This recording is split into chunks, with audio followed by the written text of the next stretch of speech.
Hello there friends! We continue to follow the beginning of the season. Meanwhile, Simple returned to Navi, lost the title of Top-1 of 2022, and why is everyone laughing at Hooxi? It's going to be a very hot video today. Let's get straight to it. Let's start with the fact that HLTV's top was updated on Monday, and Navi took the first place there again. They have a gap of 7 points over FaZe, but look how much these two teams are ahead of everyone else. No wonder everyone says that this season we should expect basically a beef for trophies between Navi and FaZe only, while the rest of the teams are only looking for their new gaming style after substitutions. As a matter of fact, Imperial introduced their new player. It was Cello from MIBR. Well, everything turned out as expected a few weeks ago. And by the way, many missed the moment that ENCE still signed Sampeyas and Valde and presented them officially. In an interview, Snappy said that they planned to take snacks and were even close to making it happen. But apparently, then options turned up that were more suitable for the composition. Would you like to see the legend back in action? K23 also officially introduced Finnegan, who will become the new captain, while Virtus Pro almost sold their entire squad. According to the Deserto portal, and this is a very authoritative source, Singapore guys from Bleed Esports came to Virtus Pro. They used to have Valorant in their mind, but because of unsuccessful performances, they decided it was a bad idea. Now they apparently decided to show up in CSGO, and in order not to build the roster from scratch, they wanted to buy a ready-made team right away in the Cloud9 style. But as insiders say, the clubs did not agree on the price. No one says how much money was offered there, but let me remind you that at one time Virtus Pro bought Avangard for 1.5 million. Now the price tag is clearly lower. The results are worse, plus sanctions, but I think they offered less than $1 million. Because they bought Gambit with all the management for that same price, and those guys are way more stable. If such insiders appear at all, it means that VP is really considering such an opportunity.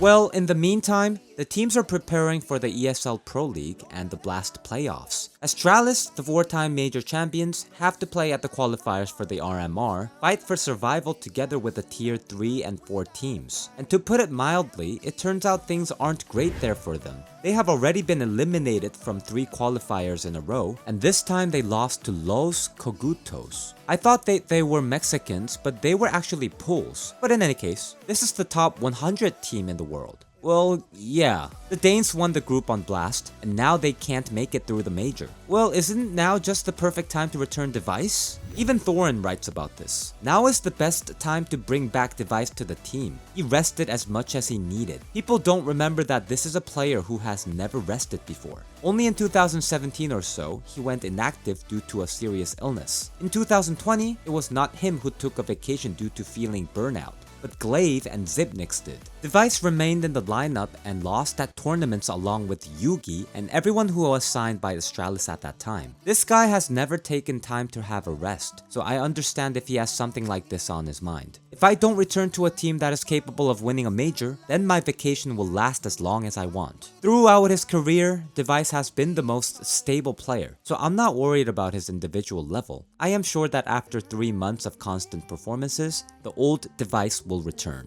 If I was the largest organization in the world, I would go all in for such a player. Recently, it was reported that NIP are ready to sell their Tom Cruise for $600,000. I think Astralis could have a good chance to take the opportunity and put on a real show on the legend's return home, because it's a pity to be defeated by Los Cogutos and be out of action so fast. Well, now let's get back to Navi, or should I say back to Simple. Sonya continues to create a bunch of reasons to talk about him, even without playing at the tournament. All the media attention is still tied to him, not to the team. On his Twitter, he posted a tweet that he was flying to Blast. Then he showed in stories that he was already in Denmark. Well, then a bunch of materials appeared from Blast, from Navi themselves, that the king had returned. Well, now that those who were born to win are again with Simple, it will be interesting to see how much their game will change. By the way, their CEO also made a comment on this. It's interesting. In fact, we didn't take it as something bad. This is a great chance for Hetrick to prove himself. It's also awesome to look at the team without Simple for the first time. It's good that we have academicians. We don't have to worry about substitutions. And it should be noted that Hetrick looked very good. The first place in the group is a proof of that. Well, as for s1mple, before he flew to Blast, he wrote on Twitter, "The easiest HLTV's top 1. It looks like I need to rest more." Recently, content has been pouring out of Sonya in all directions. Out of nowhere, he quarrels with everyone. Now he provokes the community. It's already clear to everyone that this year, s1mple has no competitors at all so far. However, Blast apparently wanted to argue with this, and as soon as Sonya arrived in Denmark, they staged a battle between s1mple and ZYWOO, one-on-one for the title of the best player of the year. And that's what happened.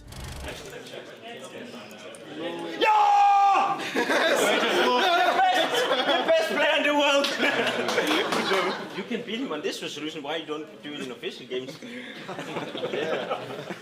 Change all resolutions.